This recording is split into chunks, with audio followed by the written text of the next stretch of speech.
आजको भिडियोमा मैले मेरो छोराहरू र भान्जालाई खोलामा लगेर कपाल सपाल काटकुट गरेर मस्त लाएर पौडी खेलाउनेवाला छु। ल हेरमै त गाइज आज मैले के गर्छु भनेर। So hey guys welcome back to my new mini vlog. आजको भिडियोमा भान्जाहरूलाई लिएर जाँदैछु म खोलातिर। आज केटीको छुट्टीको दिन यिनीहरूलाई खोलामा लगेर पौडी सौडी खेलाउँछु, कपाल सपाल काटकुट गराउँछु भन्ने मेरो प्लान रहेको थियो। झ्याप्प सोचे कपडा पनि धुन थियो, अनि मैले झ्यापझुप सबै कपडाहरू निकालेर झोलामा प्याक गर्न लागे। झ्यापझुप कपडा त प्याक गरे, तर दिनभरि भोकै त बस्न सकिन्न भनेर मैले 1 दर्जन केरा पनि झोलामा हालिहाले। केटीलाई मैले आज तिमीलाई खोलामा लगेर मस्त लाएर पौडी खेलाउँछु भनेको ओहो खुसी भएर लास्टै उफ्रिरहेको थिएन। एक्साइटमेन्ट त यिनीहरूको यति धेरै थियो नि, देख्न सक्नुहुन्छ झोला पनि सकी नसकी आफै बोकिरहेको थिएन। मलाई त साबुनको सानो प्लास्टिक मात्रै छोडिदिरा, म पनि त्यही प्लास्टिक झुन्डाउँदै यिनीहरूलाई अगाडि लाउँदै हिँडे खोलातिर।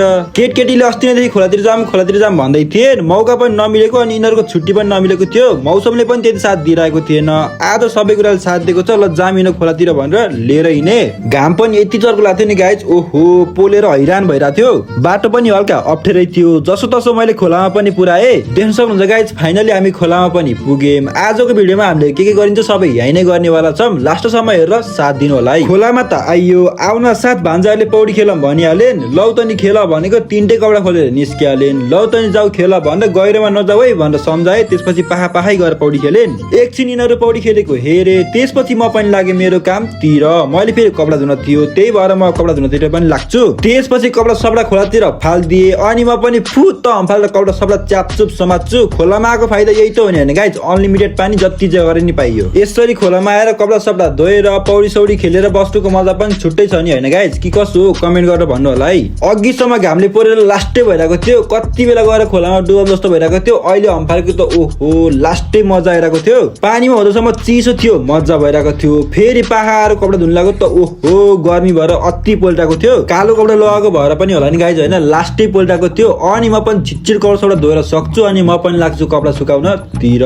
झ्यापझुप मैले कपडा सपडा सुकाएर पनि सके, अनि म लागे छोराहरूको कपाल काट्न तिर। अनि कपाल त फेरि यस्तो खतरा काट्दिन्छु नि, कसो काट्नु छ गाइज मलाई भन्नु होला है। सानसानो त बारबारै हो नि, फेरि काट्न त काट्दिनु, त्यही पनि भन्नु न।